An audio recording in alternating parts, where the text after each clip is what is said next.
Hello everyone, it's Oliver Harper here, back with a new commentary, and Paul Gannon is joining me this time to discuss the film Evolution. Now Paul, you had suggested this a while back about covering this movie. Why did this make the list of films to cover this time round? Because you've done all the good ones, and I wanted to do something that you hadn't done. That is true. There's this and another film I'd love to do with you. The other one is Young Sherlock Holmes and the Pyramid of Fear, right? Because I think that is a well-forgotten classic, and there's lots of really interesting stuff in that film. But the reason why I chose Evolution was mostly down to the fact that it's a fascinating study on Ivan Reitman, his career, and Ghostbusters. It's almost an essay on Ghostbusters itself, so I thought it'd be an interesting one to talk about. Yeah, perfect choice. Well, folks, if you wish to sync this commentary with your own copy of the film, put the timestamp to 0 and press play now.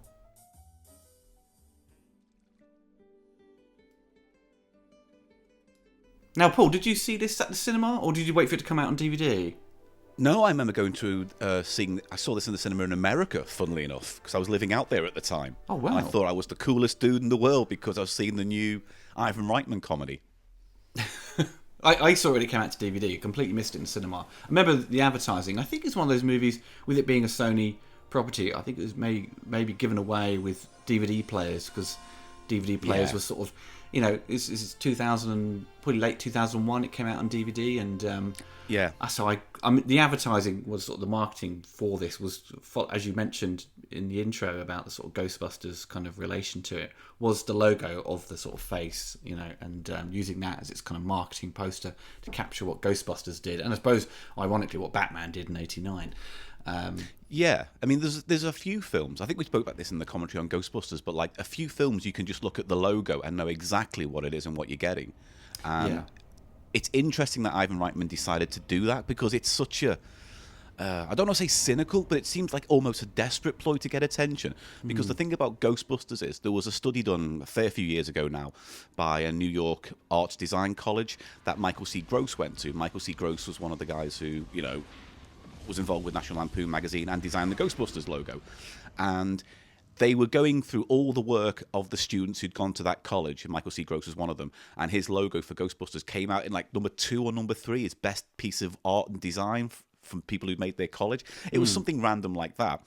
And so that image is indelible now when you look back on it. And when you look at the Evolution one, it seems like Ivan Reitman's just gone, well, everyone knows the acid smile, logo, let's put an extra eye on it, and that makes it ours, kind of. It seems like shorthand. I look at that face and just think, I just kind of associate it with Watchmen, Oh yeah, that's a good point. Yeah, so it was, I don't know, I felt they could have done a sort of a better job with that design. I think it seemed a bit like sort of haphazard. But obviously the intro, we just saw this kind of asteroid, careering to Earth. Obviously with the visual effects guys was Phil Tippett. I think there may be some crossover with some probably miniature guys and CGI teams who worked on Starship Troopers, being another Sony property. Because this film does, the effects have held up well. Considering that a lot of CGI kind of around this time didn't quite hit the mark, but it seems to have done a pretty good job. It's quite ambitious near the end, but I think when we later see Phil Tippett's kind of what he's best at, sort of the puppetry work, is quite impressive. I do like the design work on this. It's funny as well because I mentioned you before we started recording, there's an article by Forbes which talks to the two screenwriters, David Diamond and David Weissman. And they were asked, did you have much of a say in the design? And they went, no, not really. We just said monsters, and then they did all the rest, and it was genius. So it feels like everyone was doing their own thing to make this script work from different angles. Yeah, it's... because obviously the trivia about this movie was that it was kind of designed to be more of a serious kind of slash horror sci-fi film written by Dan Jacoby, who'd I think collaborated with Dan O'Bannon quite a few times. And he did Invaders from Mars and Life Force with him. Oh, Life Force, what a movie! Yay! But also, I think Dan later did a couple other scripts like Double Team, the Van Damme movie. So I think his kind of career as a writer has sort of come to an end to some degree. But, got a few stinkers under his belt, but this is, it's. I think he was, probably apprehensive or a bit upset that they were going to change his script to be more of a comedy. But I think You know what? Apparently not. This is the strange thing. Again, I was just doing some research last night, and so the story goes is that these two writers came into the office of Ivan Reitman one day, and Ivan Reitman put down two scripts. One was Evolution by what's his name, Don, and that read as, they described it as a cross between The Thing and the Andromeda Strain. And then Ivan Reitman threw out a different script down about three friends who team up to fight aliens, and he goes, "Can you put these two scripts together?" And they approached Don, and Don wasn't happy at first, but then because he was allowed in to talk about the changes and development, it seems that he was like, "Oh, it's fine being a comedy then. Fine, I don't mind." He was apparently okay with that. Yeah, yes. I mean, it's most times writers get a bit miffed when things are sort of radically changed tonally. Something else. I think I may have said Dan Jacoby instead of Don Jacoby earlier. It's all right, I didn't catch it. People watching will or listening. Obviously, casting. Obviously, we saw Sean William Scott. Scott. Yeah, he's obviously famous for American Pie. Obviously, he had this career just playing these kind of similar characters, I suppose, throughout his career. Sort of doing kind of dopey half-wits with a heart of gold, almost, or jerks with a heart of gold. Pretty much. And I think he's had a few box office misfires, but I think Role Models was probably his kind of better movie. I think one called Goon, I think it was called, that got good reviews. Oh God, yes. No, he's brilliant in Goon. That's kind of like, I would say, his signature role. He's good in this, but it's kind of, again, it feels like the script didn't have a character, and he, from what I read from the interviews, he came in and did a lot of the character work from just being the roles he's already been playing to some extent. Yeah, it's kind of like a copy and paste, isn't it, of a character he's already done. And with David Duchovny here, this essentially as well, kind of just playing a sort of bit more of a light-hearted version of Mulder. Yeah. Because David's not a character actor, is he? You wouldn't hire him to put on a certain voice or play an old man or whatever. Which is true, but it's also odd because have you ever seen him in interviews when he's goofing about, and it feels like, he has got a range and he can do voices if he wants. It seems like he's got this very stoic performance. He clearly shows in interviews that he's good at comedy. He's got a good sense of humour, and he isn't keen on science fiction and things like that. But to take on a movie like this, which kind of deals heavily in that, and X-Files essentially being this show about monsters and ghosts and aliens, it's the thing that sci-fi kind of made his career, and But he does a serviceable job in the movie. To me, it was just like, it's just David or playing Mulder, essentially. Again, yeah. I mean, this is where I put my thesis out before we go any further as well, where I say, like, in the similar way to The Wizard of Oz and Dark Side on the Moon, I think you can sync up Evolution and Ghostbusters, and they're almost beat for beat the same film. Because, like, literally, this scene now is almost like a take on the psychic test in the original Ghostbusters. It is. It's unfortunate when it's... Because I do like this film. I think it's a bit too sitcom-y in the same way Ghostbusters 2 was sitcom-y. But...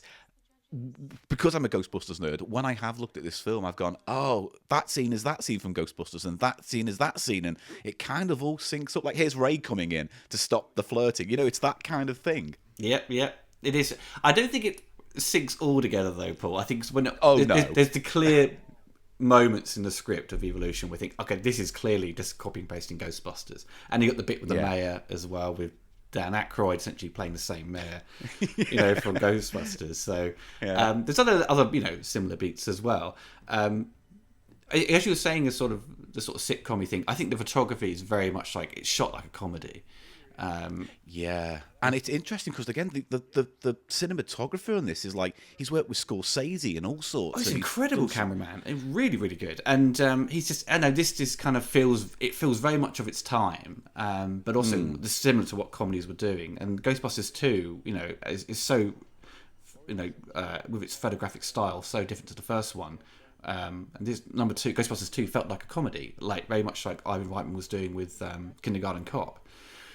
Twins. It has that similar bouncy feel to it. Yeah. It's not like I think the film only visually gets interesting once they go inside the cave and everything's kind of evolved and you've got these kind of great colours and stuff. Yeah. I mean, this is the thing. I would love to have read the original script of this, because to me, it kind of feels like, not that I'm saying it was a bad decision to make this a comedy, because it might have been more, marketable as this way, but it does feel like the horror version would have been a ride, a real blast, in terms of, I can imagine that thing element coming through. Yeah. I think they could easily sort of redo it again. I would probably change the name just to sort of avoid any sort of... hey, it's a remake of a film that did all right, when it came out. Yeah. But yeah, it's there's another interesting thing. It's like the location as well. I think the location doesn't do it much service to sort of get... to sort of end up with a film that's kind of visually interesting. I think when you sort of start shooting in the desert, or you've got this kind of sort of mountains as the background, or just dirt and sand everywhere, it doesn't really lend itself to be kind of, I don't know, it doesn't really fit with a sort of sci-fi mold to me. I suppose it's kind of trying to keep in key with the evolution and sort of the backdrop of dinosaurs to a certain degree, to have this kind of, yes, when you see them, we see them appear like in the third act. There's a Jurassic Park taste to this film as well that can't be ignored. Maybe it's just because of the monsters, but it's got elements of like the quirkier sides of Jurassic Park in this film. Yeah. Do you think that Sony was trying to sort of try and capture the sort of success of Men in Black with a sort of taking an interesting sort of sci-fi idea and sort of spinning it into a comedy? Yeah, I do think. I mean, I think, again, I think I might have mentioned this before to you, but I feel like Sony is a studio desperate for an identity, and it's never really had one in the same way Warner Brothers or Fox or even Disney, I guess now, has an identity. And so Sony's always kind of accidentally found its kind of brand IP. So you look at what they've had, and it's only really ever been Ghostbusters and Men in Black. I can't think of anything else that... things like Karate Kid to a certain degree. I don't know. I guess. Maybe. But you wouldn't associate kind of Sony with that. But yeah, I suppose in more modern branding, because obviously Sony had purchased Columbia, didn't they? Was it during the 80s or something like that? Yeah.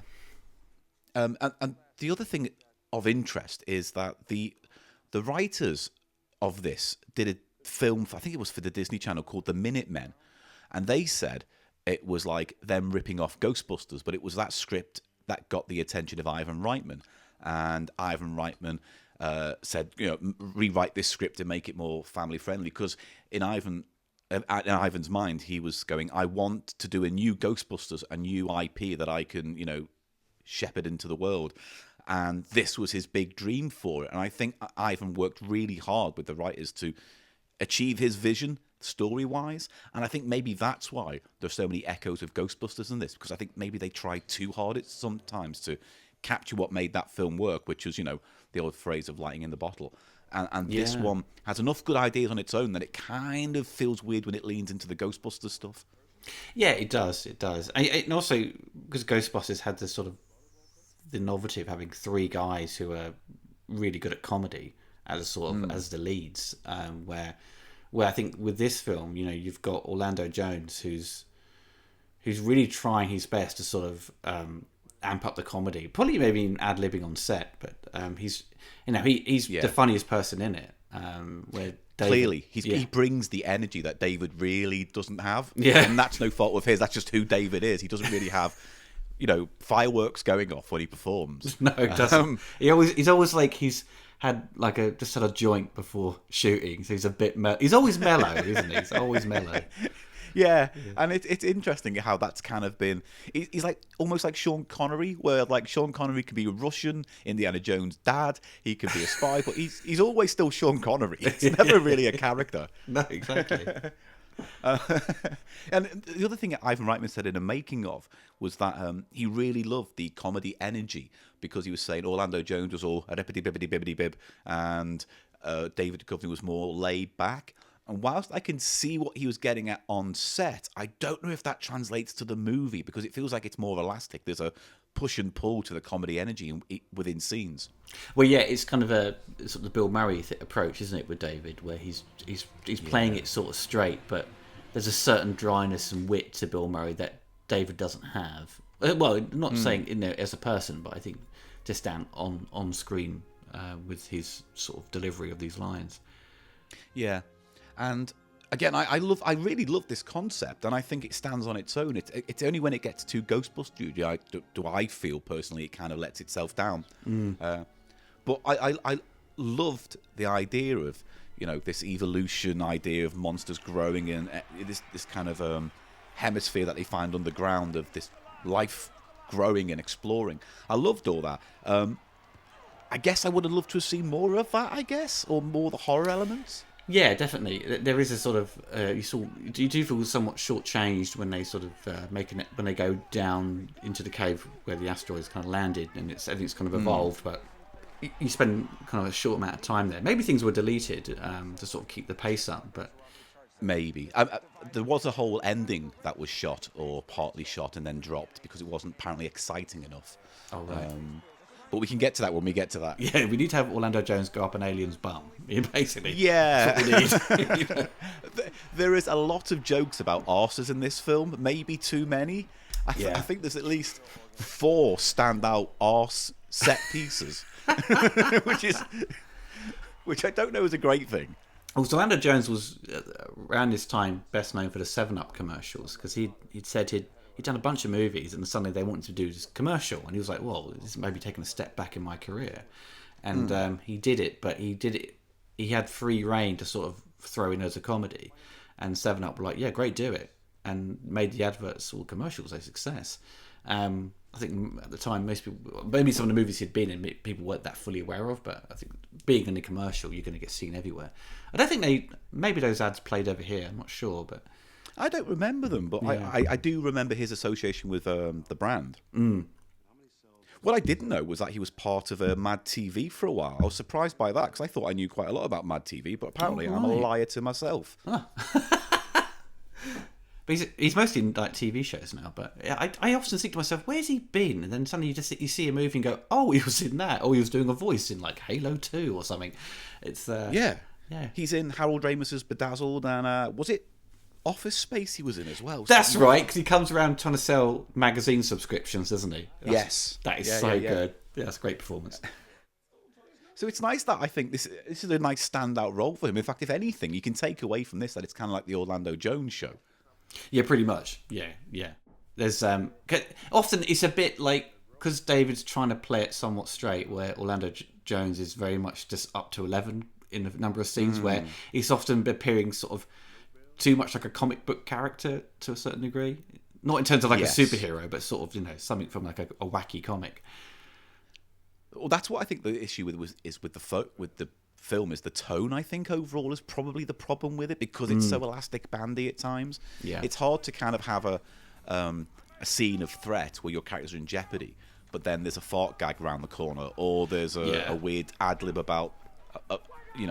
There's a weird line coming up later, much later in the film, where Orlando Jones says, "Oh, I've seen that film. The black guy dies. You do this thing." Yeah. But then still treats that character in the same way, where he ends up being the one attacked and then, invaded, for one of a more polite term. Oh, so what? Your memories of this when you first saw it? Do you remember the hype around it? Because there was a little bit of a hype. Yeah, there was. I suppose. Yeah, I later on, I sort of discovered that it was this kind of Ghostbusters kind of a new take on the sort of formula. But at the time, I just saw it as, because X-Files was still kind of a thing, and I thought, it's a new movie with David Duchovny in it. Oh, I should definitely give it a go. And obviously, the DVD was sort of heavily pushed, obviously, because the film had cost a lot of money, like I think it's like 98 million, and I think it made roughly the same amount worldwide. So it sort of broke even, but obviously the cost of marketing, it probably lost money, but they made up probably down the road through TV and DVD sales that made the money back.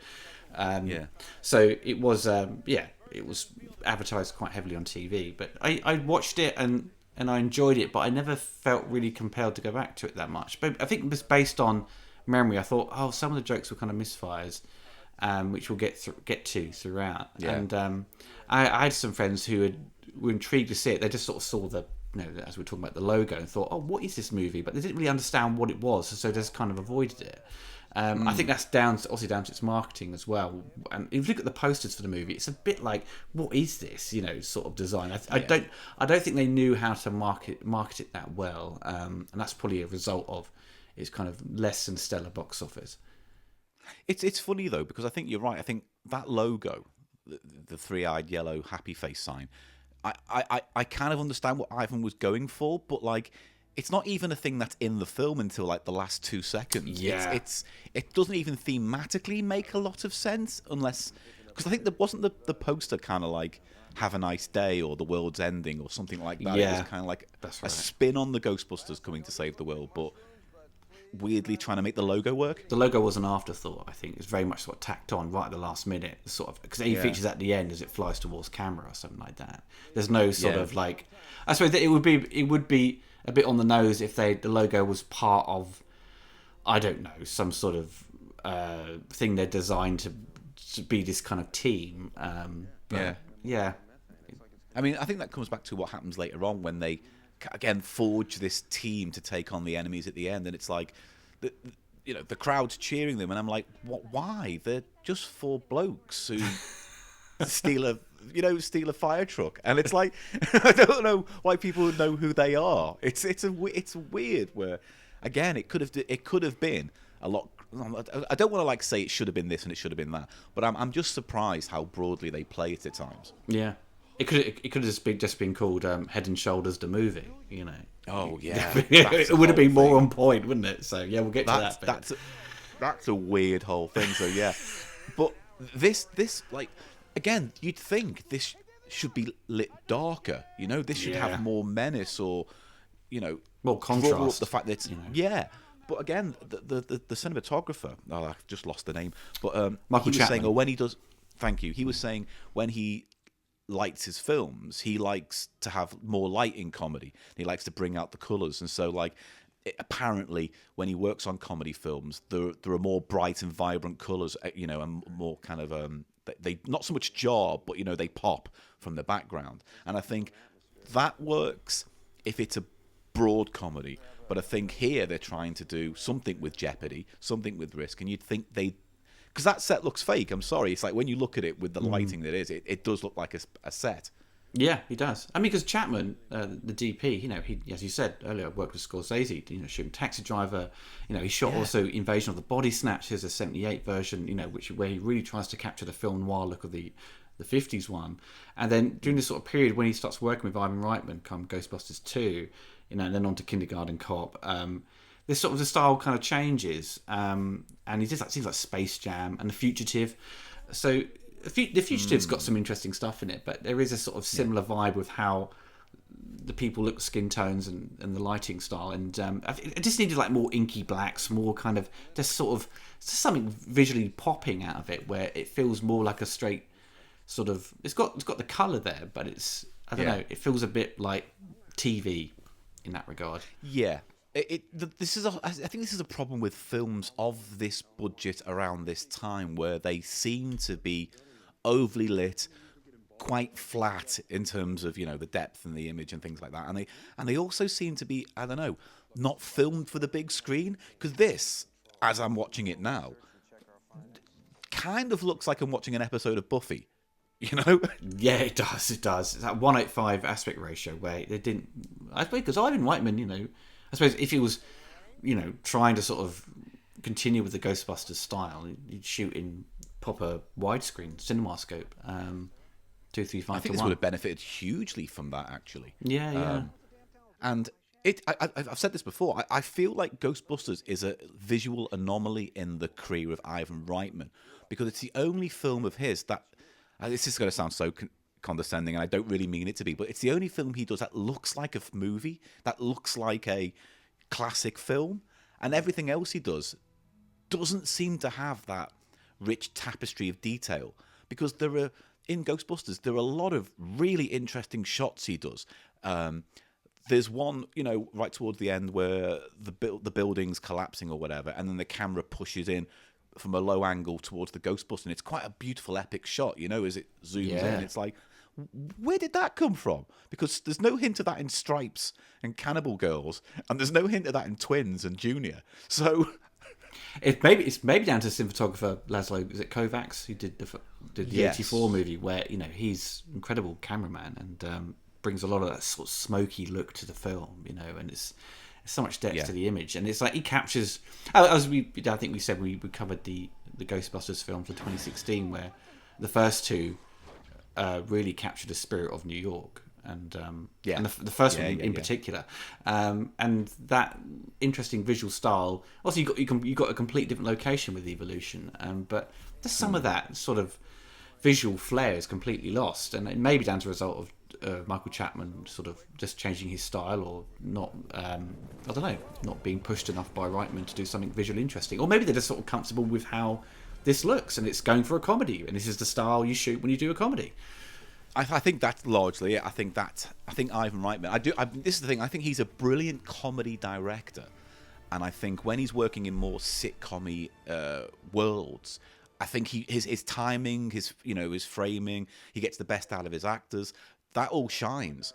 But then when he starts mixing with the genres, it then feels like he's a bit out of his depth, because I think the editing in this film, and certainly when it comes to comedy beats, is completely off. There's a bit later on with Julianne Moore falling over, which should have been a great gag, but the edit of it kind of... I've got so many thoughts, Oliver, in my mind. But it's a weird... she comes in, and it's a tight shot, and she falls out of frame, and then she stands back up again, and you think that's quite funny. But in the middle of that shot, they then cut in a shot of her falling over. Yeah. And then they cut back to that original shot, and it's like, why didn't they just keep the shot of it diving out of frame and then popping back up? That has much more comedy energy. So I don't know. It feels like the editing's a little off in this as well. It's because wasn't it like you mentioned Julianne Moore, who we see shortly, where her idea was apparently her idea to sort of be this kind of clumsy woman, where I'm not sure if it's entirely true, but it just seems like a cheap way to throw in a gag, just her just sort of stumbling over, and it doesn't really fall in line with her character. I mean, they still it's to play the sort of clumsy woman sort of stereotype, and they use it again in like Wonder Woman 84 with Kristen Wiig, where to show that she is a bumbling sort of character, she has to fall over because she's like wearing high heels and can't wear them properly. But it's an old gag, It's like you're expecting in this film as well someone to slip on a banana skin, aren't you? I would not be surprised. I'm surprised there's no slide whistle sound effect in this film at any point. To be fair, because what I find fascinating about this film is how you can see the join in the scripts that Ivan Reitman wanted to crush together. So you can see where the horror elements are, and then you can see where what was that film with Ben Stiller? That was kind of like another Sony attempt at doing a Men in Black. Was it Neighborhood Watch or something? Or oh yes, I think you're right. I need to double check that. Yeah, but it feels like it feels like someone took that script and then The Thing and crunched it together, and then you got this. There's always that sense of people trying to do a Ghostbustery thing, and I don't believe this film needed it. It's got two strong enough leads that they could have ploughed on through the story as kind of rogue agents trying to battle the army. Again, it's just how it folds itself in on itself to make it kind of a Ghostbusters thing. Yeah, I think it's been pulled from too many directions, isn't it? From different creatives, probably the studio interference, and you've got Ivan Reitman wants to do something else. I suppose at the time maybe Ivan Reitman was probably left to his own devices by Sony because of his track record. Very much so. I think, basically the same kind of group who worked on this was working with Ivan Reitman back in the 70s in Canada, same producers and things like that. So there's a family feel to this. Oh, here we go. There she falls down, no need. Then she gets back up in the same shot, and it would have been funnier. Although you can see her leg, though. So that works. I think that was the gag, wasn't it? Yeah, so to show that she's kind of, maybe show sort of an interest from David's character. Because throughout the script, it's a sort of typical sort of, I don't know, teenager thing where he pretends he doesn't really like her, and then also he does fancy her. That's the other thing about Ivan Reitman films. Have you noticed that? Like, most of his leads are kind of men who act like infantile boys. Yeah, pretty much. There's quite a lot of that. It's like even Danny DeVito in some respects and Twins is a bit like that. Yeah. So it's. I think Ivan's got a comfort zone. And I think Evolution is like almost like a greatest hits of his career. because you can see a bit of Kindergarten Cop here, you can see a bit of Stripes, you can see a bit of Ghostbusters. There's a little bit of everything in here. And we've got the two soldiers here. Is it Ted Levine or Ted Levin? I never know. I always said Levine. Levine, yeah. I'm classy. Yeah, obviously the great, Silence of the Lambs, great villain. Yeah. He's always good at playing villains, isn't he, really? Yeah, bless him. I saw him in a Jurassic World Fallen Kingdom, and I was like, of course he's in this. It was only a matter of time before he turned up in a Jurassic Park film. And, he plays exactly who you think he's going to play. Yeah. Well, he's someone's complete arse. Let's get him. He's always good at doing that. We need an arsehole who's unnecessarily cruel, who has a horrible death at the hands of a dinosaur he made fun of a few scenes earlier. Perfect. And we got his assistant Fleming, who's obviously the guy from... I remember... I couldn't remember his face for a long time. And obviously, he popped up in the remake of Dawn of the Dead. Oh, God, yeah, he was in that. He just pops up in everything now. And I think it's kind of one of those... somewhat earlier role for him in this. And this is kind of weird, out of character, I think, for... Yeah. Just showing his bum. It's a that bit feels like an ad-lib. Yeah. Oh, God. I don't know. This film's got anything going for it. I'm sure it's the... I'm going to make a tally of arse gags in this film. Because I think we've had 2, and that's one. As all comedies have, is a courtroom scene. Yes. It's like... They always have to end with one as well, always drives me nuts. I think that's quite a few Adam Sandler films where he's in a courtroom at the end. Yeah. But yeah, this is a bit... This is like this is the Ghostbusters 2 moment, isn't it, really? It's a similar... Burned at the stake! Boom! Yeah. It's funny. I say it feels like a greatest hits of what Ivan Reitman likes to do in comedy. Yeah. But the courtroom scene in Ghostbusters 2 is, I think, it's one of its highlights. And it doesn't, obviously trying to sort of follow the sort of comedy beats of that with this, and just doesn't really work. No, because, this is where I get snooty. But they're seasoned comedy performers who know exactly how to get the best out of each other in that. And this is David Duchovny, Julianne Moore, all doing comedy. There's a subtle difference. And I think that shows it's time, because this is a Bill Murray scene, beat for beat almost. You can imagine Bill Murray playing David Duchovny. Oh yeah, with the old, sort of, she lists off all the sort of reactions people had to his kind of vaccine, and uncontrollable flatulence was one of them. Don't sound too bad. It's like not too bad. It's like most blokes after some baked beans or a couple of pints. Yeah.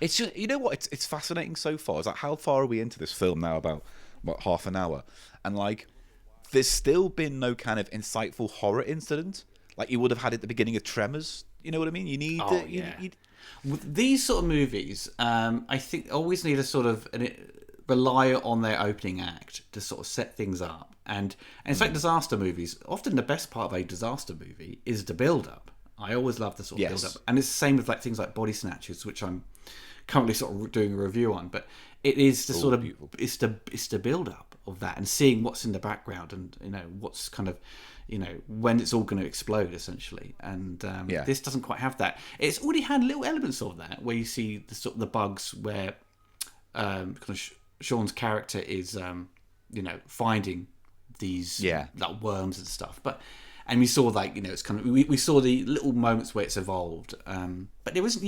It doesn't quite have the sort of the tension building. As I say, it just seems like Ivan's focus is on the character comedy, which is absolutely fine, because I think that's what he's pushing more than the effects. I think until the last half hour, I think he's trying to make people fall in love with his characters, and to some extent he does. But it's weird. There's nothing inherently awful about this film. No. But you do wonder why it didn't connect more with audiences, and maybe, as you say, it was a marketing thing, because this was better than Men in Black 2. Oh, it was. Yeah, that was horrendous, that film. Well, granted, I did see it when I was hungover, but you just need to just watch it sober, and it's just as bad. So yeah, it's again that weird sequelitis where it's like, here's the first film again. but it is different a little bit, just a little bit different, but not too different. As you were saying, sort of, Sony have always sort of struggled to find their footing and what they're sort of known for. I to give them some credit, they do provide a lot of variety with their output of feature films. They're trying everything to see what kind of work. Where some of the other studios kind of are quite a bit more limited on their output of work, and Sony are always kind of pushing whatever to see.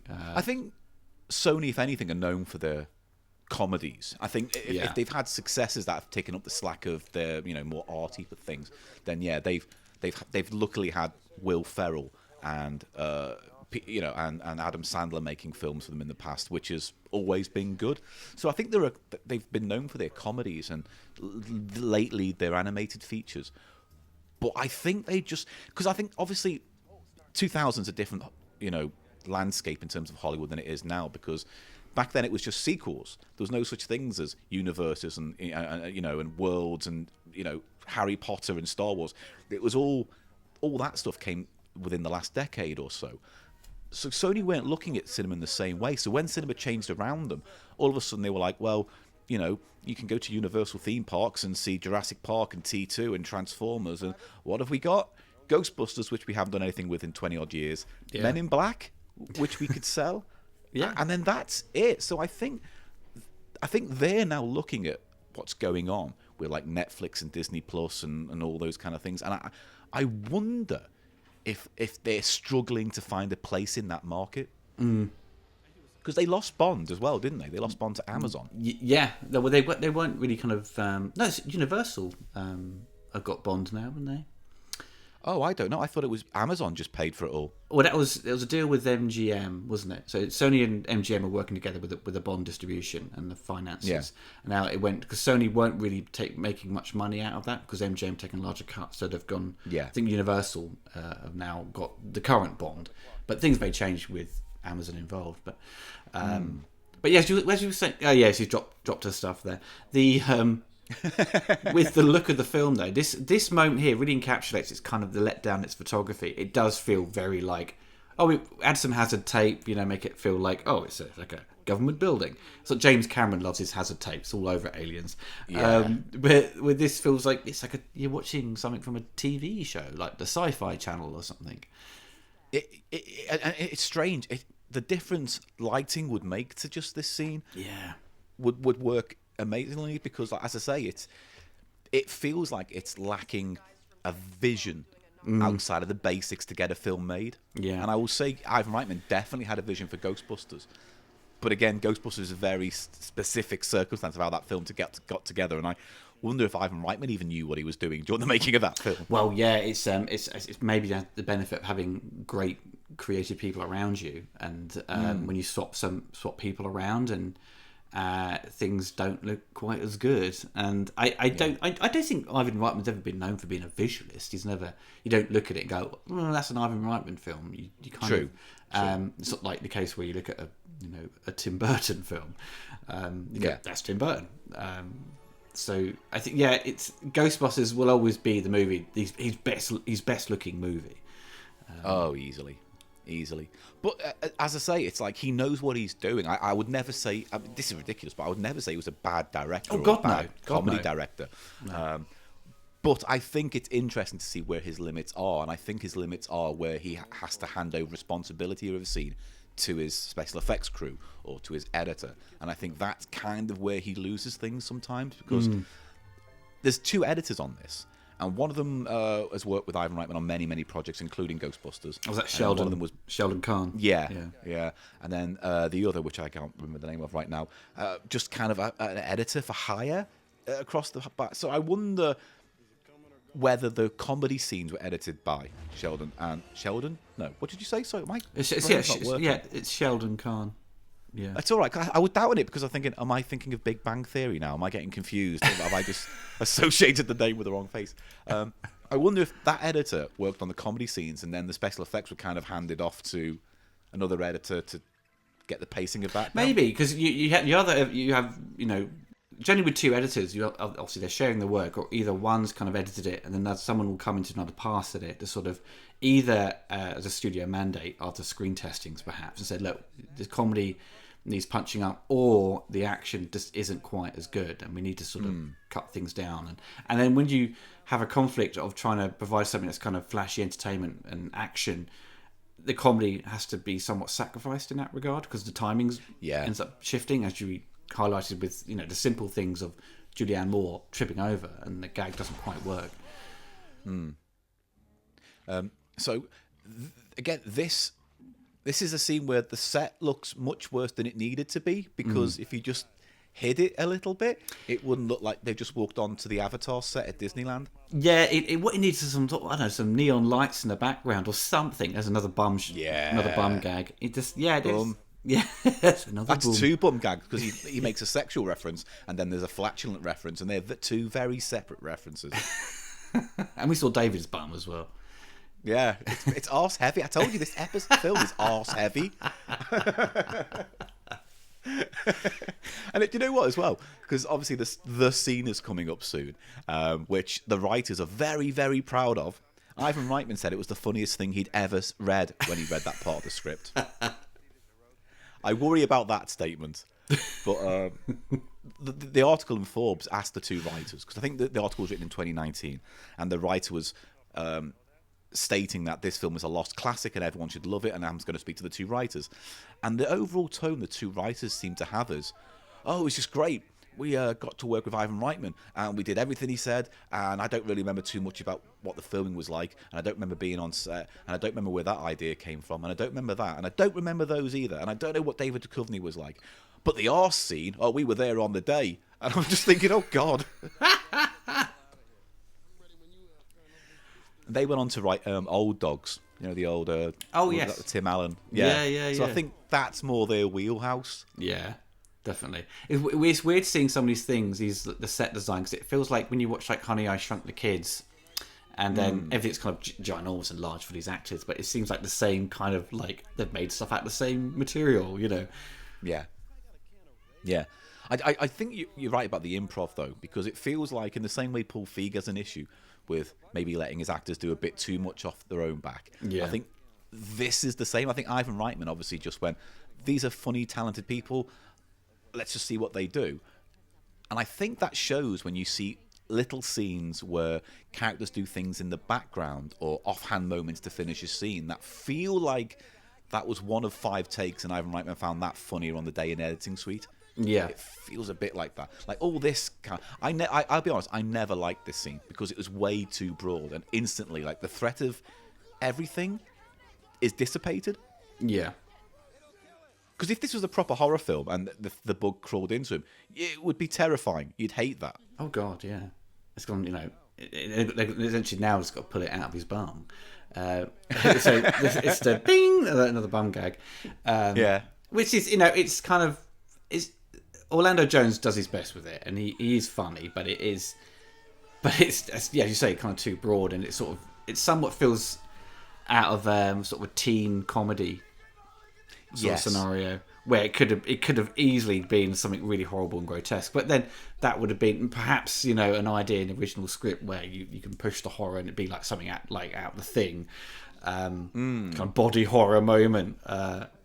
Which it's weird. You could remake this film almost beat for beat now, and if you just ramped up the horror more, I think the bad comedy wouldn't be as intrusive. Yeah, I think you'd end up with a film that was quite grisly, but then with the comedy lines to kind of at the end. Because this would terrify me if I had a bug crawling under my skin. Oh yeah, definitely. And yet it's all in surface of sticking things up arses. Well, then how does it get in his bum? It's out. It's kind of like just under the skin. Now it's crawled its way into his intestine. It's just like okay. It's obviously cut. It's cut through something. So it's got some internal bleeding going on. Yeah. And yet we get this instead. There we go. And it's played like a pregnancy scene as well. It's just. It's kind of like something that would be out of a sort of John Landis sort of comedy as well. There's certainly kind of his later work, we didn't quite hit. Yeah, it's more The Idiots or whatever that film was he made with Tom Arnold. I can't believe. I think that's the first time I thought about that film in 30 bloody years. Wow. Oh, there we go. So yeah, I mean that could have been I don't know. I don't want to feel like I'm being too hard on this film because again, I do enjoy this film, but I just wonder if a little bit more kind of decorum was needed at times. Yeah. It's you can see that the potential is so there, but it just doesn't quite fire on all cylinders, and then you end up with too many gags that don't work, and they kind of outweigh the ones that do. But there is that, as like Mark Commode always said, where if you laugh X amount of times, it's kind of a good comedy. And I did laugh like more than like 5 times. So I thought, okay, it does kind of work, but there's other moments where you just kind of roll your eyes and go, that could have been so much better. And you kind of expect better from Ivan Reitman, who's who's supposed to be somewhat of an expert at delivering comedies. Yeah, but it's one of these issues where I think the issues are all in the script, and I think a lot of what Ivan wanted was just the script as a bare bones template to get the film started into production, and then everything out of that would just come from the production crew and the set design and the character actors, and get them to do the kind of bits and bobs that are needed. Yeah.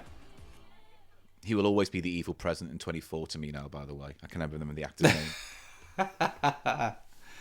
It's often like these things where, if it's like a Fox production, if they've been in Fox TV shows, they often make their way into a Fox movie, where a lot of these people are obviously, we see them on TV, but actually quite a few of them have come from different studio productions, so it's not always the case, but yeah. And this should be like a death scene in a horror film, right? This is the scene where someone usually dies, and it sets up the tension. Well, yeah, he's kind of killed off screen, isn't he? He's dragged into the water by the sort of dog-like creature. This could have been like, hey, if you want to go full on cameos, have Bill Murray turn up and he's like the caddy again from Caddyshack. You know what I mean? That would have been the groundskeeper. That would have been brilliant, but it would have been a bit on the nose to sort of say, oh, it's the same universe. Yeah. It's that weird thing where I think it's leaning on the comedy too much and really downplaying the horror. Yeah. And if it hadn't have been so cheesily set up, this might have been a really good scene, because this to me is like the terror dog scene in Ghostbusters. Yeah. I mean, obviously, like this, how it's shot as well. It's supposed to be like nighttime. It's like, how big's the fucking moon? It's like, it's just like it's lit up the entire golf course.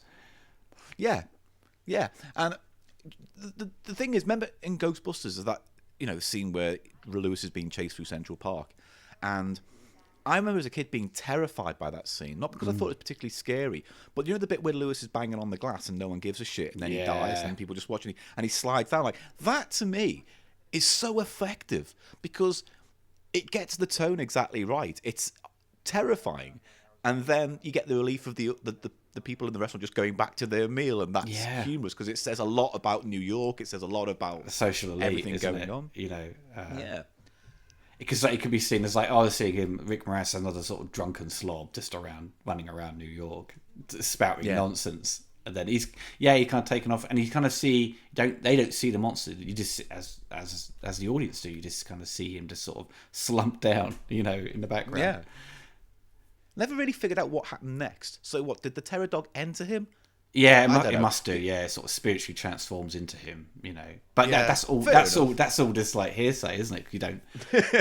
We just don't know what happened. Yeah. It's all left to your imagination, which in that case is kind of, it works.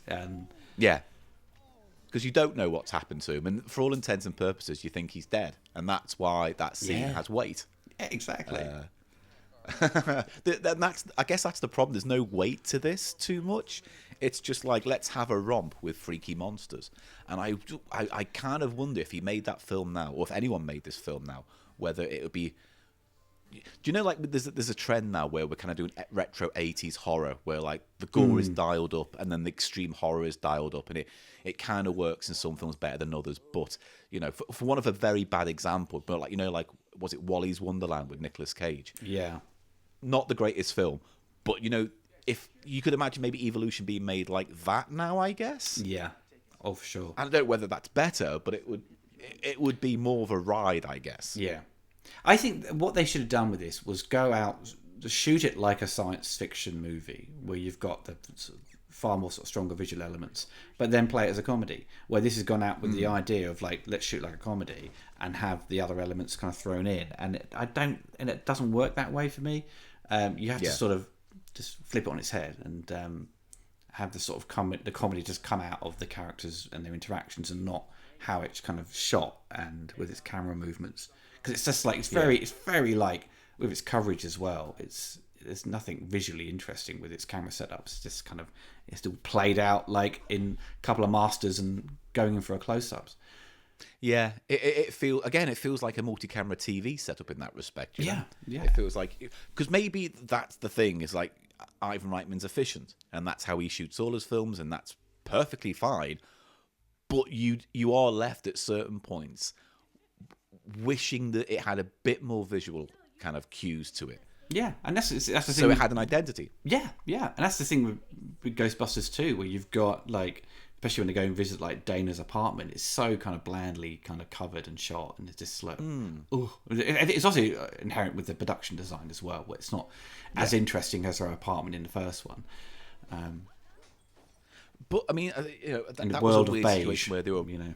Yeah, that is such a beige film. It's like when I look back on the palette of that film, it's beiges, browns, and like neon pinks, which is just really doesn't. Yeah. I mean, and the visually interesting stuff is left to the visual effects guys, who have to who design the sort of, well, I suppose production design team as well. But just when it's like isolated with that sort of Victorian style background plates and elements, where you think, wow, that looks great, and everything else is kind of like, you know. Yeah. I can see that they tried to make this the Slimer though with the CG. Oh man, yeah, definitely. It's like they're really amping up the cuteness, and suddenly this kind of like weird like tongue, which is like a bird's kind of head that snips at her. Yeah, you know. And I wonder, because here's a theory, not a theory, a question, I guess. But like, there aren't that many daytime horror films, and even though this isn't explicitly a horror film, a lot of it's set during the day. And like, I look at films like Tremors, and that's a film primarily set during, daylight hours. That is true. And yet it still manages to be really effective. Yeah. So I'm wondering if setting this mostly during the day is a problem. I think Which so. is a strange criticism to have. It makes it difficult for the visual effects guys as well, because they have to, with the rendering and the lighting of those 3D models is far more of a challenge to set during the day. Because it's easy, you can hide this sort of. There's another fart gag there. Hey, take it off. You can bingo. You can hide the inherent problems of CGI with like darker lighting. I suppose that's a good point. I think Tremors is also another movie that's kind of, despite having endless amounts of sequels, where people are so surprised how they've continued to make sequels. The first one really nails it on the head, and it has the novelty of being a throwback to sort of 1950s kind of B movies, which were kind of a lot of the time set during the day, with the atomic kind of monsters and things like that. These giant spiders. Where I don't know. I suppose the director did a really good job of building tension at the beginning, and didn't matter if it was set during the day or during the night. Where this, I think could have benefited. The reason why you can't. Oh, sorry, go on. Well, this could have benefited with more nighttime scenes.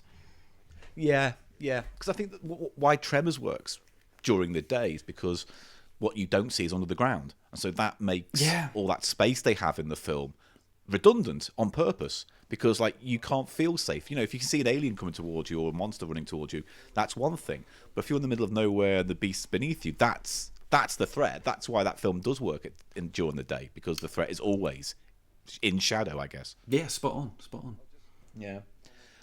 Whereas we are now close to an hour into this, and I still feel I haven't felt the threat yet of what's the situation. It's like that scene we had with the green gobbly monster thing.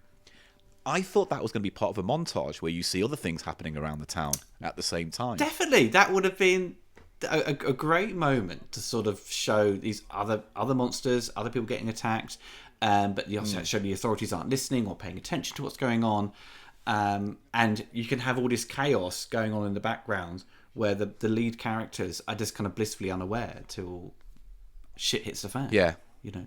And I wonder if that's, a budget thing where it's like Ivan Reitman goes, we can get a good clear out of this without having monsters in it, so we can save all the money for the back end. Yeah, because the end is where everything kind of goes full CGI and probably ate up most of the film's budget. Because a lot of these actors, you know, I mean, I don't know. I would say Julianne Moore's probably would be the most expensive, perhaps, because she'd done quite a few things. I would have thought David Duchovny because of X-Files, but would he be charging, say, 10 million? He'd probably be like a 5 million or something like that, maybe. Yeah, do you know apparently he turned down a role for Star Wars Episode 3 to be in this? Was it? I think it was Episode 2. I think. Oh, was it 2? Yeah. Either way, the clones, you know. Yeah. God, the worst Star Wars film ever. He must have wanted to do this film. Bigger over role. Star Wars. Definitely a lead, because he would have been literally a supporting role in Attack of the Clones. And I was thinking that and think, who could he be? I think probably there was sort of teeing up who was going to be his character would adopt Leia. I thought he'd be. One of those. Really? I thought maybe him. Just one of the. Maybe something to do with the council. That would be it. I think. And he's okay. That's what I was thinking. Just for everyone watching, we do know that's Sarah Silverman, and it's one of her first screen roles. So yay! It's a good moment though. I do like the moment where she. I do, yeah. Where she kisses him, but she looks at David to sort of, you know, show that I fancy this guy now. You know. Like here coming up, it's good. Well, Sarah is quite, you know, it's always quite funny. Yeah. It just feels like it's a scene not for this film, though. Yeah, completely. But you know, I'm always happy to see Sarah Silverman. And I said that like Granville from Open All Hours. That was Great Granville, you know. Yeah. So, did you ever watch the cartoon series that came off this? No, I didn't know. I know there's like, what is it? Is it maybe like 8 episodes or something like that? It was like a short 26. 26! Okay, I got that completely wrong then, because I thought it was just like, all I read was that there's some episodes put out on a DVD. So I thought, okay, maybe it's like a short-lived thing, but obviously it was one season deal, wasn't it, I presume? Yeah. Yeah. And it's fascinating because the plot is another asteroid hits the Earth with more googly things on, but this time it's an orchestrated attack from space, and there are actually baddie aliens who are trying to change the Earth so they can inhabit it. And then these scientists, these characters, interestingly enough, not Julianne Moore's character, she is in the cartoon, but in a kind of M role, off to the side, never really getting involved with the action. But these characters all end up forming a team to go around the world where needed, where these aliens pop up and attack them. Honestly, now you just telling me the synopsis of that, I think that's actually more interesting. Isn't it, though? And weirdly, they had their own Slimer, right? And their own Slimer was the logo from the film made into a blobby creature like the new Smoo. Really? Oh my God. Yeah, it was called... Okay. It's called SMEESH or something like that, which stands for genetically engineered blah blah blah evolution creature, and it's just a yellow blob with 3 eyes, and it's cute. God, but that, as you say, that is a kind of it already sets up far more than this movie does in terms of, like, you know, in this it's kind of it's just a random asteroid that hits, and it kind of lays into also calling on the idea that asteroids hit Earth billions of years ago, and then what was in those asteroids, kind of like whatever sort of the building blocks of what would become, you know, living creatures on Earth. So they're kind of it's just kind of playing on that idea. But yeah, the TV show sounds far more interesting, you know, as a sort of a world building than this does. Yeah, and funnily enough, it's all the same producers from the film who made the cartoon series, in the same way the same producers from Ghostbusters were involved with the real Ghostbusters. So it really does feel at that point that Ivan Reitman was trying to jam his square Ghostbusters peg into a new IP hole. Yeah. Which the movie should have done. Should have done that more with more confidence, I think. It's like when I was watching this idly in the background last night, one of my thoughts was, it's like there's so... I mean, obviously it's a budget thing and a character thing, so maybe that's why the script was tailored the way it was. But I was thinking it would have been nice to have like a time-lapse moment where initial impact, investigation, and then it maybe jumps a few months and you see it all getting out of hand, and then you could have easily built in a team aspect and developed all of that to some extent, and then you would have had something more like the TV series where you've got more of a Ghostbusters vibe there because you've already got the threat going. Yeah.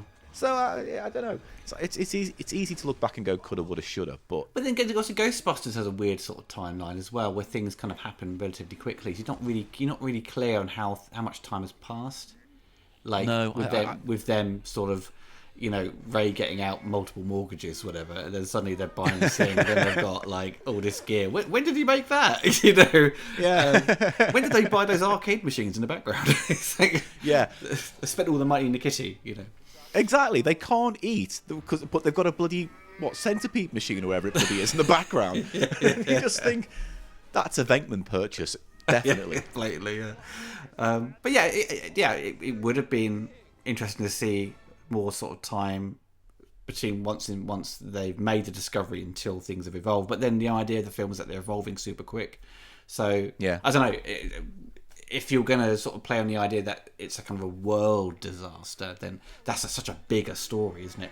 I think this sequence here is actually probably its best moment. I think definitely with them playing on the comedy and working as a team and the caca, sort of bit. For Sean Scott to get to do something a little bit more, kind of slapsticky comedy.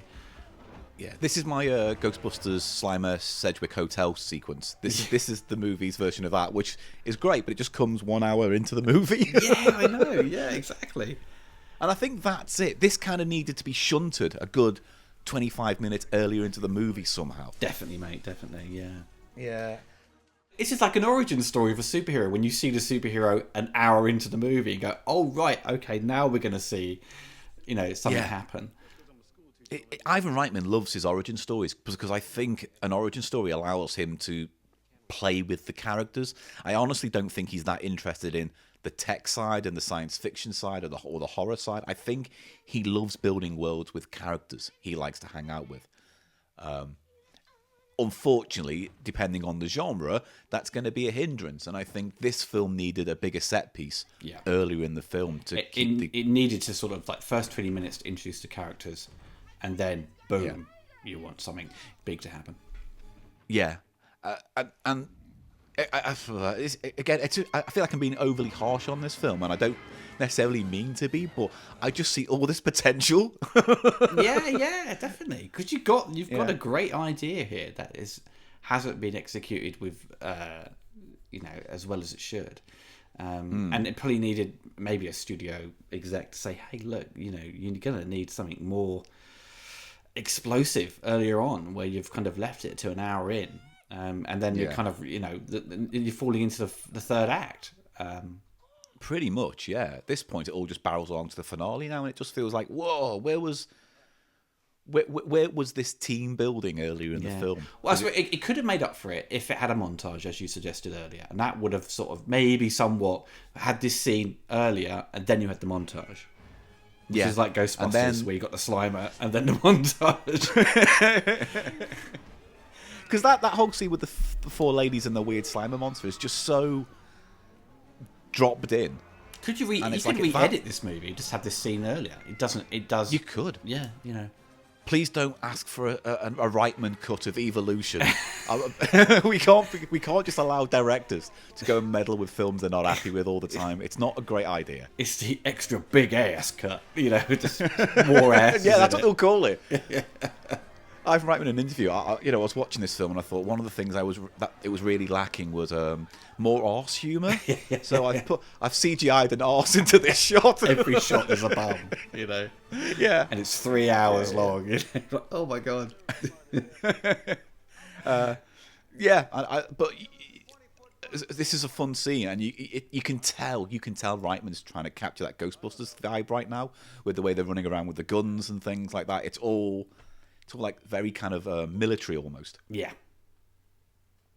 But yeah, this bit's fun. Apparently, this was improvised. This wasn't in the script. Oh, really? Okay. This solution to grab the creature's attention came I don't think Ivan Reitman did a commentary, because I've got the DVD and there's nothing on there. There's like production notes and a little making of featurette. Yeah. Because I thought I was going to have to get a DVD to watch this. I went to CEX and found one, and I went to buy it, and the guy looked at me and went, "Really?" And I went, "Yeah." And then we left it. How much was it? Or was it like £1? Must have been £1. It was 50p. 50p, yeah. 50p. It was on their clearance shelves, and they just get rid of everything. Yeah, mostly box sets that have been split up of Only Fools and Horses. They're all out. It's spread all over the place. God, it's crazy with the amount of money we all spent on box sets trying to get all the Simpsons or South Park, whatever, and then if you go to CEX, you go like to the second floor, and some of them where they've got all the DVDs up there, where they're flogging them for peanuts. Because for TV shows, it's really ideal just to stream them. Yeah, it is these days. Although there are, I'm getting to that point now where I do think there are certain things I have to buy, just because I can't be guaranteed that it's ever going to be on Netflix forever or iTunes or whatever. So yeah, my girlfriend bought me like the whole box set of Mad Men, thinking, they'll disappear off some service at some point. I thought, that was one of the best shows I'd watched in years. Although the opposite is also true. I bought my girlfriend the complete Columbo box set, and she never watches it because it's always on Channel 5. Always on Channel 5. It's never not going to be on Channel 5 or ITV4 or God knows where else. It's like Frasier, on Channel 4, it gets to the end of the season and then just goes on a loop. Start from scratch. Yeah.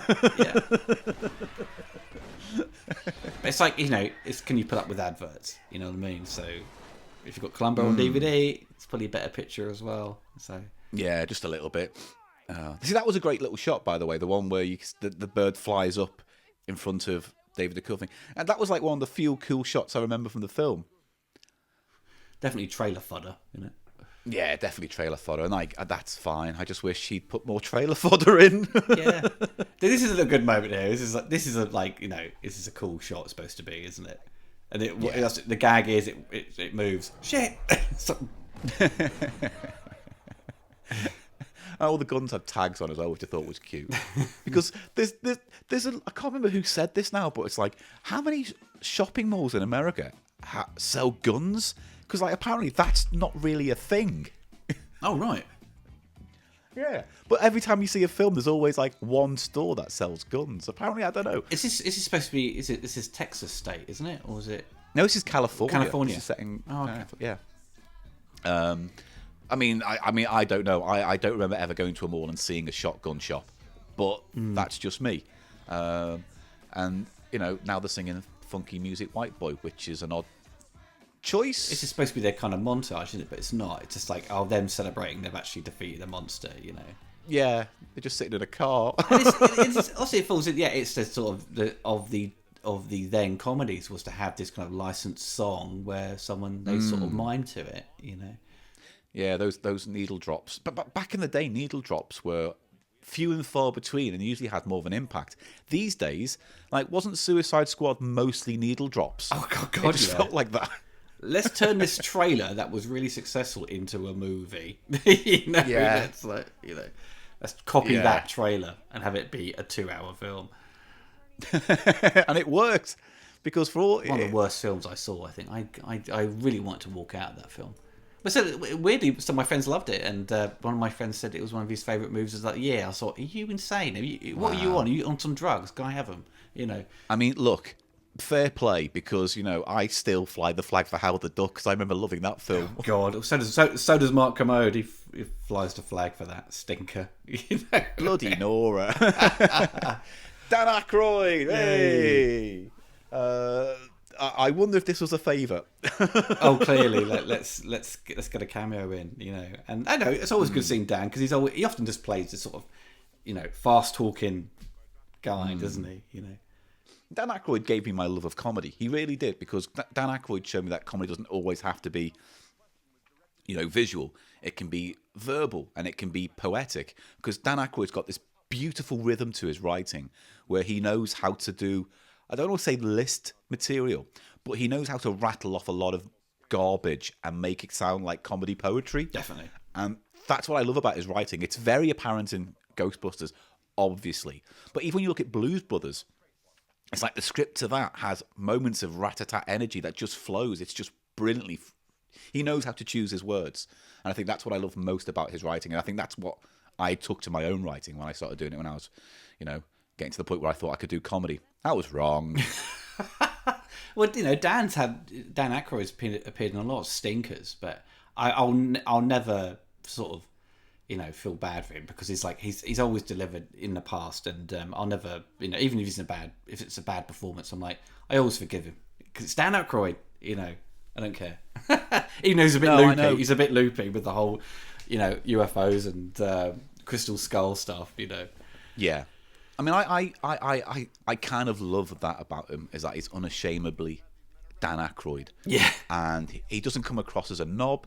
He never comes across as someone who's hateful. He just comes across as someone who's maybe too enthusiastic about life at times. Yeah, and that's fine. We need more than that. You can't, say a bad word when they're so enthusiastic about what they love, And you look at like Nothing But Trouble, and I know that's one of those films now, but I genuinely adore that film, and yet I genuinely understand it's a bad film.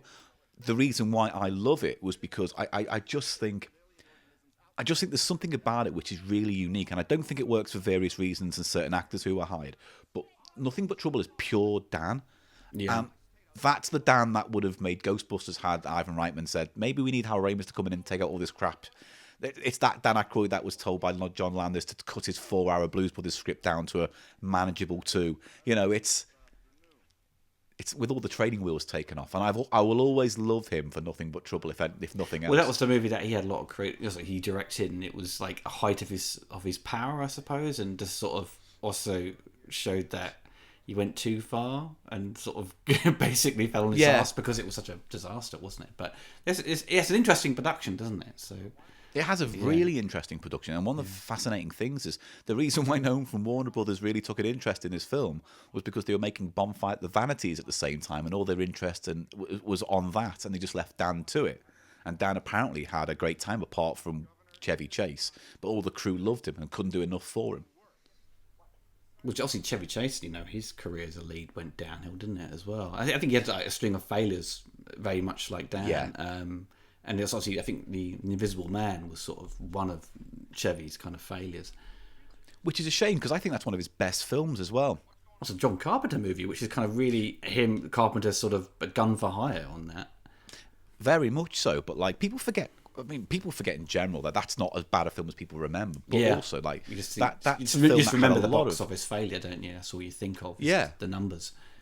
But the special effects in the time, I seem to remember, were mind blowing. All the stuff they did in that. Really good sort of optical work on that. Obviously, now with the film, we've gone back to the creatures and what's going to be the next stage, and it was like this kind of ape, which to me, when I watched it, I thought, oh, it's gone all Congo on us now. Yeah, it's the evil apes from Congo. Literally the same. They're blue, Well, that was how the film originally was going to end, in a kind of Planet of the Apes kind of thing, with all these creatures. All these ape creatures coming out, and they had to get the army and take it down, but there was no real function apparently for the main 4 to fix the problem. Kind of bystanders. So I think that's why they. But also, you end up with drawing too many comparisons to Planet of the Apes, and it's like, oh, we're not doing anything different. And also, Congo did something similar like 6 years earlier, or maybe 5 years. But again, this should be a scary scene, but it's too bright. Oh yeah. It's surprising how bright this is. They could have had a thing where the lights went out because of XYZ, so all the lights were dark and you could just see computer monitors. Definitely. And yet, here we go. Sorry, I spoke too soon. They've turned the light off. Here we go. But they've got guys in suits, which is great. But also because they've got the elongated arms, you can tell it's just like literally the puppeteer inside the suit. It's just got these kind of extended bits on. They're holding on to.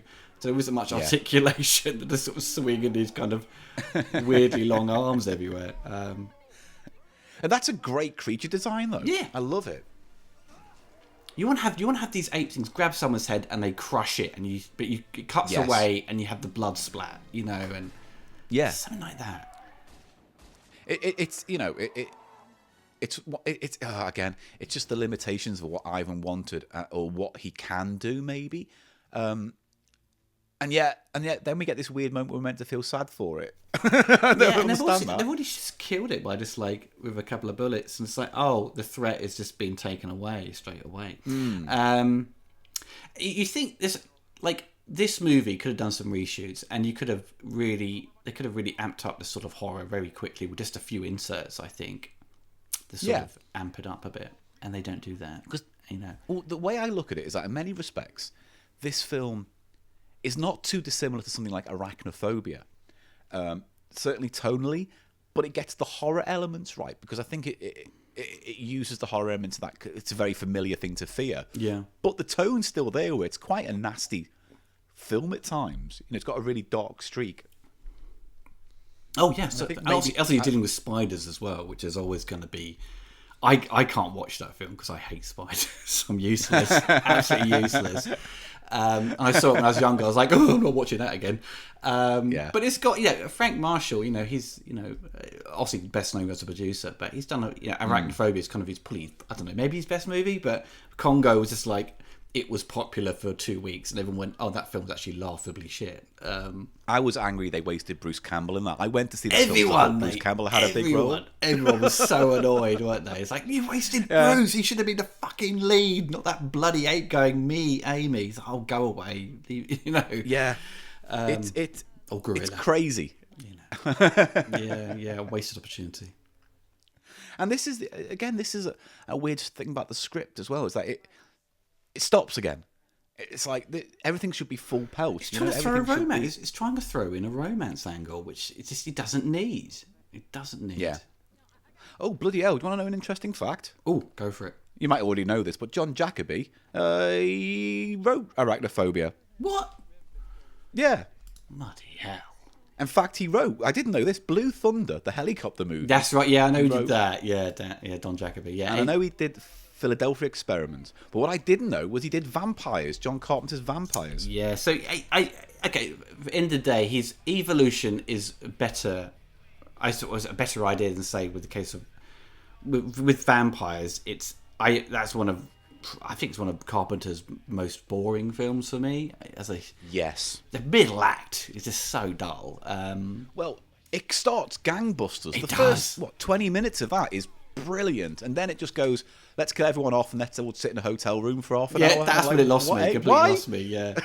I mean, the Philadelphia Experiment, that's supposed to be really good, actually, isn't it? I'm sure it is. It's all right. It's quite quaint. Yeah. It's absolutely got nothing to do with the real Philadelphia Experiment, if one even existed. But it's a nice kind of, it's a nice kind of time travel movie. Yeah.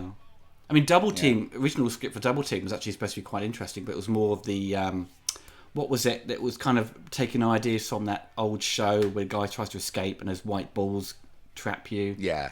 I can't remember the name of it, but it was more of a play on that. And it kind of also turned into this kind of schlocky kind of action film, which is, it's fun to watch while you're pissed or stoned out your face.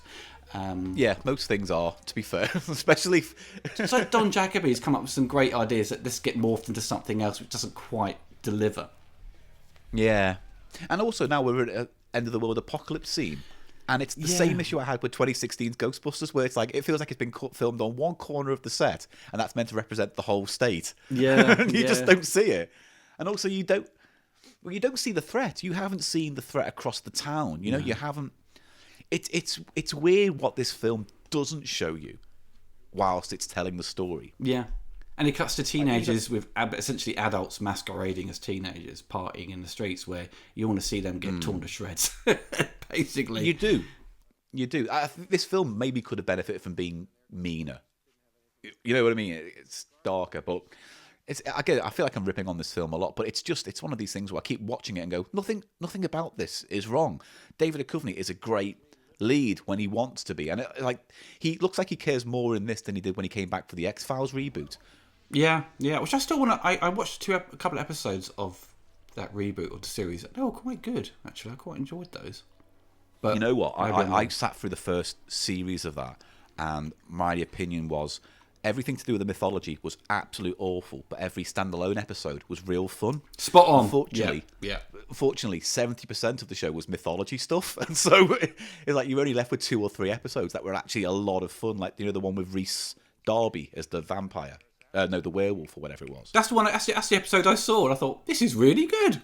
You know, Yeah, that's brilliant. It's from the same writer who wrote like the crazy stories from the original hit X-Files run, or the meta stuff. So it's the old saying, wasn't it? Was like the TV show Smallville, like the Freak of the Week episodes, and X-Files. Yeah, it worked best when it was like the Freak of the Week, where it was just like it wasn't part of the overriding narrative. And when it got, well, I wouldn't mind, but the overriding narrative just got boring and convoluted and contradictory as it went on. So it was like I feel less and less involved with it as a result. Yeah, because at the end of the day, went back to watch the old X-Files, and me and my girlfriend were enjoying it, but it just became, when it went to the UFO stuff and like the whole the whole gooey alien stuff, it was kind of boring. Yeah, I wanted Tombs, where the stretchy arms guy and weird ghosts and stuff like that. You know, that's what I want. And all of a sudden we've got this scene going on where like they've just figured out that they can set fire to these things and they turn into blob monsters. Yeah. And again, it just feels like, where's the urgency? Come on, they're lying on a table. I want to know what's going on. Yeah. No, have some Bud Light. Oh, great. Yeah. Oh, yeah. Well, the product placement's fine in this, I guess. Yeah. But no one drinks Bud Light. I think is it Bud Light? I don't know. I'm sorry. It's often the case when you have beers pop up in films, either Budweiser or Bud Light. Is this Samuel Adams beer? No, Adams. Oh, that's all right, I guess. I don't know. Yeah. It's interesting as well, that scene with the match in the dish when it lit up and it turned into Thing. That felt very like The Thing. Oh, definitely. You know, I can see where that comes from, and this idea of the periodic table is nice. And I get where Yeah, and I get where they're going with it.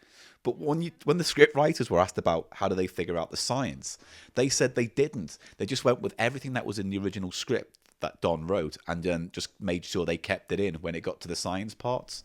Ah. Yeah. My God. Its weakness is Marmite. Let's get those of Marmite. If it was set in Britain, that's what would have happened. It would have been, yeah. It would have been, it would have been that or HP sauce. It would have been one or the other. HP sauce, yeah. And the weird thing is that the idea of using shampoo is fine, but the fact that it's like so obviously Head and Shoulders, and then obviously at the end they advertise it, what makes the idea crass? Because otherwise it's fun. Yeah, because it ends up being like this. They throw in this weird commercial at the end, which feels a bit crowbarred in, or it's trying to be like, hey, that we're going to the next level with product placement and taking the piss out of it. Yeah. You know, I think that's what it is. It's a bit like the scene in Ghostbusters 2 where it's like Egon says, and if you order now, you can get a free balloon and mug, you know? Yeah. But also, I don't ever recall Head and Shoulders being a sort of brownish colour. It was always kind of this kind of like slightly blue. Well, obviously, if you've got dyed hair, you know, I think it keeps the colour. I think it's something like that. Right. I don't know. My girlfriend's got so many types of different heads and shoulders that they're all kinds of colours these days. Oh, okay. All kinds. Oh, okay. I thought it was just like one specific brand. Obviously, it was like to keep the. Well, no, they do. They do note like we don't have dandruff. So I was like, oh, okay. Yeah, and this would take forever and not work. I don't think you could. I don't think this would be possible. Surely it'd just be easier to, I don't know, ask for a van to come over from the office. Because, like, how many can you possibly have in a store? It's not going to fill a fire engine up, is it? No, God, no. Anyway, that's my major complaint and why I'm giving this film 1 out of 10. Because of its lack of logic. I think by this stage you don't really have to focus on logic, do you? You know, no, you sort of if you buy it into the movie, and then you just wouldn't care. But at this point where we sort of picked it apart and gone, okay, this hasn't worked. This looks weird. Ghostbusters moment. Yeah, this is like literally the Ghostbusters moment where they're getting into Ecto 1 and saying, "Let's run some red lights." It's that. Yeah. Bizarre, and yet it's like, who are you? We don't know. You're just professors at university who've stolen a fire engine. Yeah, yeah. And obviously, obviously the characters also not really considered that the teenagers they've brought along haven't really been exposed to these monsters and going to put them at risk as well, just because they've thought of the idea of Head and Shoulders, They're just there, because they happen to walk in with beers and mention Head and Shoulders. And we need more. It's like, we need more comedy as well. It's like, oh, if this joke doesn't work, oh, these little fat guys can do some jokes because they're fat, And also, just logically, right? If you were that character and you walk in and you go, oh, Shampoo can do this. They go, great, come with us. I'd be like, no, that's it. You don't need anything else more from me. I can't offer you anything. I've given you a solution. I'll stay here. Thank you. Oh, there's the mine. Yeah, it just falls over. It's just like, as well. It's like, that didn't really work. Need to stop with that gag, Yeah, or have it pay off. Like have her clumsiness pay off in some respects. Yeah. So, like, she falls over, but her falling over pulls a thing out, which ends up doing a thing, which ends up saving everyone's life. It's like, you could do that. Yeah. But then that's a problem, I think, because she thought, I want my character to do this, but there's nothing in the script that needs her character to do that. When they set off all the napalm and stuff, whatever it is, I think they'd be dead straight away, because they're sort of sitting there. There's got, like, explosions are going off in the background. And I was like, what? They should have all just, bit of a risk, but hey ho. Yeah, but also, I mean, weirdly, because they're wearing these fire jackets things now, it reminds you so much of the Ghostbusters 2 scene where they go into the, they're drilling the road and things like that. Yeah, and they go down and get slimed. But also, with the Head and Shoulders, it is clearly by the end, it's just like, let's do the slime stuff again. Yes, and let's have a giant, big monster be our final boss of this thing. There's a sense of, this could have been the Marshmallow Man. This could have been, the Statue of Liberty. Which I only just found out recently, the original Ghostbusters 2 script had Vigo taking over the Statue of Liberty, and that would have been a villain. But again, they swapped it around and made it a force for good. Bollocks. That would sound so much better. That is so much better, isn't it, that idea? The Statue of Liberty destroying New York. That would have been wicked to see. But again, I guess logically it makes no sense, because they need to kind of do a, let's make everyone in New York smile so they can drop the energy of the slime down and blah, blah, blah, blah. True. So maybe it just would have convoluted the ending. I don't know, but it would have been cool to see. So the plan is to spray everything with mood slime, shampoo. and and then that will just what? Oh, hang on. Yeah, I forgot about those monsters. I guess that's the problem, in that it feels like when they get to this scene, we don't know enough about the threat properly. We know it could take over America in a few days or weeks, but visually, you don't know what they're up against. No, not at all. But I think even for the time, this, as I mentioned earlier, the CGI has kind of somewhat held up. I mean, it looks of its time as well, but there's, I think if you saw it in 4K, I think you may see more of the inherent problems, but I think having this kind of giant monster appear at the end, it falls in line with what we've kind of seen before, but it's kind of fine and gets away with it, and they have to sort of finish it with a gag as well. But I don't know. I would have wanted something a bit more. I don't know. It just looks like a big CGI monster sort of like blob, really. Yeah, it does. It's not anything other than what it is, which is a load of muscle mass coming out of the ground. Yeah, I'm kind of expecting a bit more, sort of something a bit more visually interesting from Phil Tippett's team. Maybe it was the idea was like, it wasn't gonna be like a creature with like this kind of a face and it's gonna be eating people or whatever. It was, I suppose it's what we saw earlier from the Petri dish that sort of expanded. It's just gonna be a bigger version of that. Yeah, and again, this feels like this came from the fact that when they were rewriting the ending, they didn't have much to replace it, so I think they maybe went with something huge and spectacular like this, which was maybe visually cooler, but doesn't really. I don't know. It's that whole thing about what are you up against? I don't know what they're up against properly, because you don't see them do enough kills. You don't see it having a negative effect on like the wildlife of Arizona. Oh, that's right, it's Arizona. Sorry, I think they filmed it in California, so that's where I'm being an idiot. But like all this stuff would be more interesting if it was signposted earlier, like all this devastation. I don't know. But that's cool, though. I reckon that's a cool visual. Yeah, I mean, it works. Actually, it's a daytime shot as well, and it kind of that's what you need it for. You need a daytime shot for this because it would have just like you couldn't be able to see. You wouldn't be able to see it at night time. No. No. But what does it do next? And how do they know how to solve it? The crisis, because that was the plan, wasn't it? It was like they were going to go in and spray everything down so it would neutralize it. Yeah. But then they set off the napalm, which is then the opposite problem happened there as a result.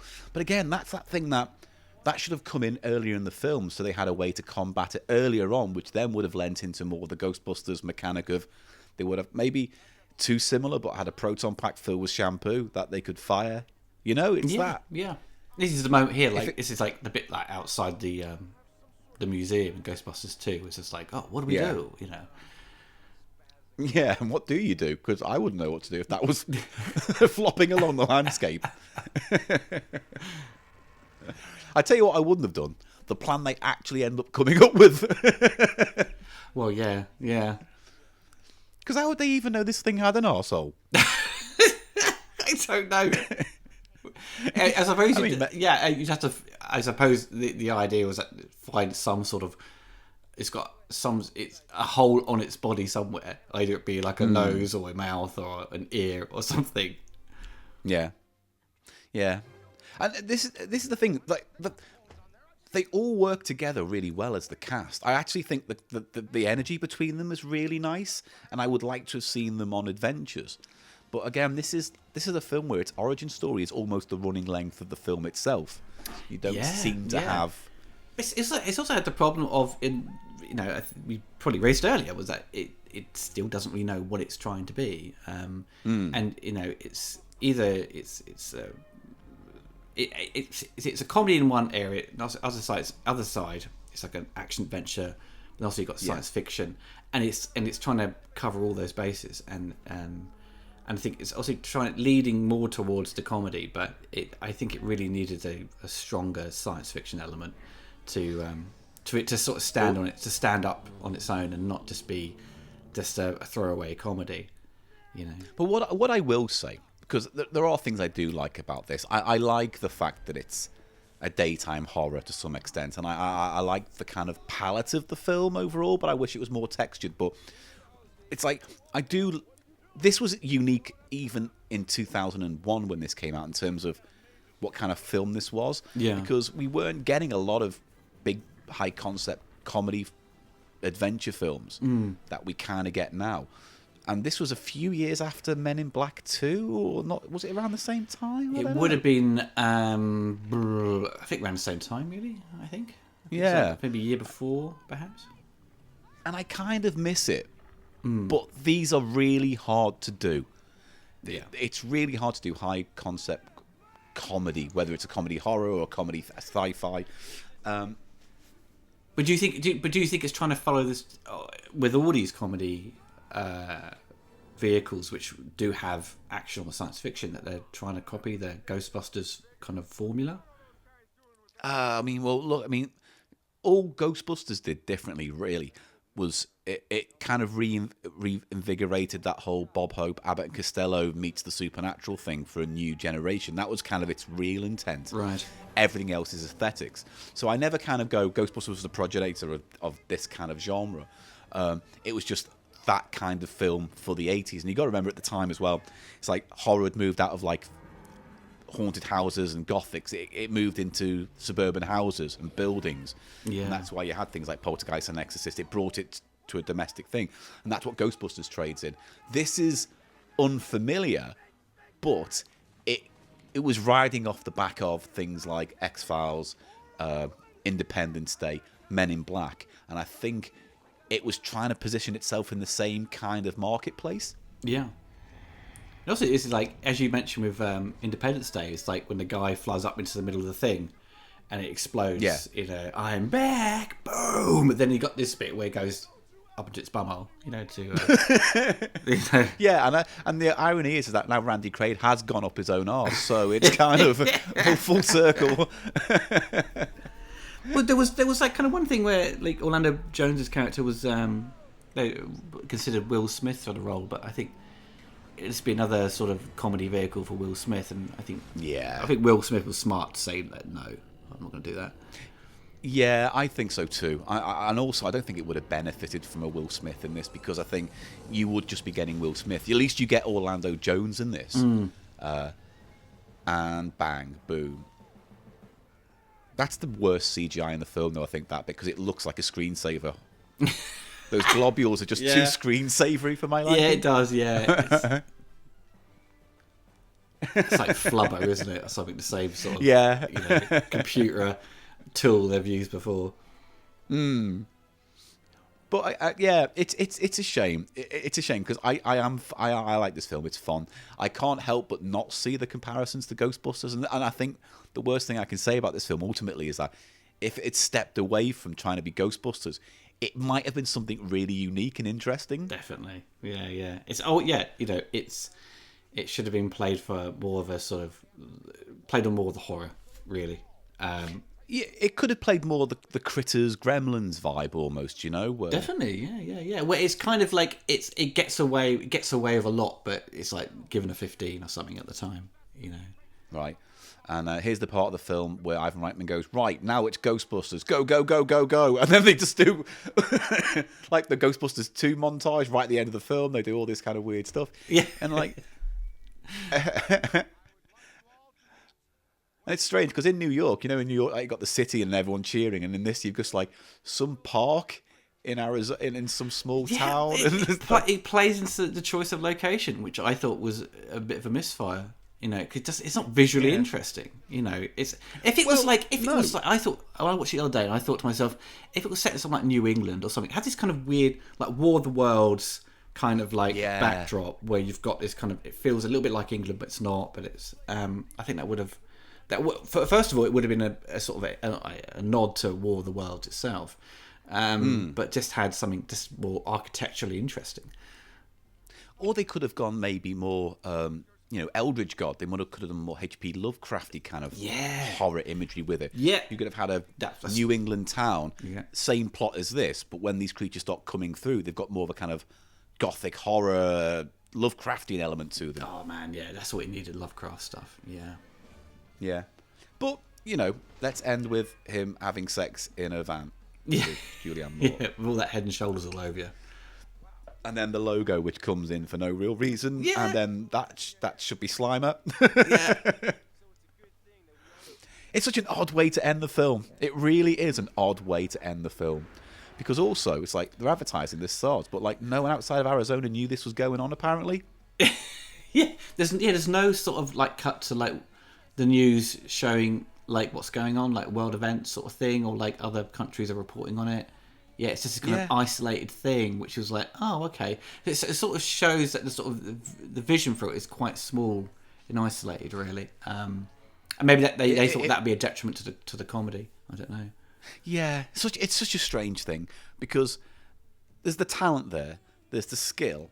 It just feels like the inherent problem was the square peg and a round hole thing, where he was trying to crunch this horror script into a family-friendly, high-concept comedy for Sony for the summer. And I think the stakes had changed in general around this time in terms of, Men in Black has it's got quite big stakes, even though it's a reasonably kind of small film. Yeah. And this, I think, is going for that a little bit more.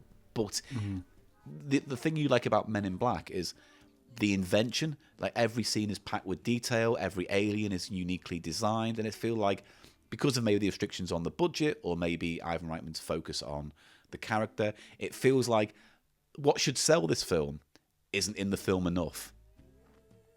Oh yeah, which is all the aliens and weird creatures and stuff. Oh yeah, I mean, also in the case of Men in Black, you also have a director, Barry Sonnenfeld, who was was a cameraman, cinematographer turned director. He's visually very interesting, so he can, even if like in the case of this, he could have made this far more visually interesting, I think, and it would have. Sonnenfeld would have benefited this, considerably. Yeah. I think it should have been, if you're going to have a director take it on who's kind of done something somewhat similar, I think he probably would have been ideal for this. Yeah. But it was weirdly Ivan Reitman's passion project, so... Yeah, it's odd. It's odd in the way that... It's funny in all these things where you read about either an actor or a director, it's their passion project, and you watch and go, oh, it doesn't quite deliver. Why does that happen? You know? Yeah. Maybe down to result of a number of things, you know, sort of the studio interference, or something in the edits didn't work, had to, you know... or the marketing just didn't work for it to sort of sell it. But in the case of what we've seen, you know, if you forget about the marketing, the overall, it's just like it doesn't know really what it wants to be, and it's a perfectly safe, fun movie, it's harmless fun, but it's like you expect better from the director, but also the concept just like if you just did this or that, it could have been, you know, it could have been like a 5 out of 10 movie. It could have been a 7 or an 8. You know? Yeah. I would happily... I mean, the thing is, I think what does work in this film is the camaraderie between the cast, who seem to be having a good time. That's definitely apparent. Yeah. And, like, David Duchovny wants to be there. And I think, despite the fact that he kind of underplays things too much at times, at least in this, it's like you're getting to see him smile, which helps. And so I think the cast is great. I mean, I've never had a problem with Sean William Scott. No. But, you know, in this time in his career, I'm sure... everyone was bored of him being that character in these films. Yeah. You know? The only time he kind of really ever subverted it was when he was in Final Destination. You know, there's because he plays that character, but then, you know, that character's got surprising amount of depth to it. But, yeah, I just... Weirdly, this is one of the few films where I would have been interested to see a sequel. Yeah. They could have... They did... If they left it open... Well, obviously, they do leave it open subtly with like the one creature still around, but it doesn't really amount to much. But I think if it took the idea of the cartoon show and had this kind of be an attack originally, that would have worked. There's in the Forbes interview, the interviewer asks the writers, was there a sequel planned? And they basically say they hadn't thought of one. They weren't asked to think of one. But he goes, well, you know, they kill everything at the end, apparently, so there would be nothing to do. But they said if they were going to call it something, they'd call it Evolution 2, You've Missed a Spot. And that would just be the premise from the beginning of the film. That's good. I was just looking at the credits, said K&B, and you had Tom Woodruff doing some of the creatures, so yeah, loads of the creature or makeup guys doing stuff on this. Yeah. It's just weird. I mean, as I say, I think it's a budget thing and a Ivan Reitman likes characters thing where he thought if you could sell the characters, you wouldn't need too much of the monsters. But I would say it's the other way around, really.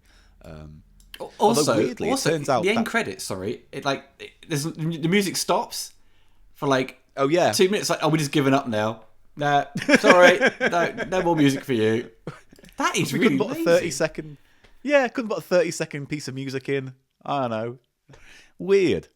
But like the cartoon spin-off, which came out a year or two later, the writers didn't know that existed when it first came out, and apparently they were quite shocked because you'd have thought they would have had residuals because, you know, they created the characters. But who knows, because at the end of the day, Ivan Reitman went, this is mine, you're writing it, so maybe they couldn't get access maybe to the deal they cut, maybe, you know. It's either do a one-off payment or you can take percentage. You know, yeah, so there you go. There's the lesson for you. If you ever create a high-budget comedy science fiction movie, make sure you retain all rights should they do a knockoff animated series later on down the line. Happens more often than you think, especially if you work with Ivan Reitman. I really thought there must have been like a video game, but there was nothing made for like the PlayStation or Game Boy. But I thought there was an Evolution game. I tried googling it, but I couldn't find anything. I honestly thought there was a. I vaguely remember a cartoon show. Well, yeah, because I thought... Sorry, the cartoon show, it was a spin-off of that. Yeah, that's what I thought, but I couldn't find anything. Maybe there is, but it's eluded us, or eluded me, for the time being. But some... I don't know. Alien... Oh, it was called... Oh, that's right, because in the cartoon they were called Alienators. Evolution Continues, so that's what the cartoon was called. Ooh. Alienators. Wow. Which is apparently what the team call themselves later on. God.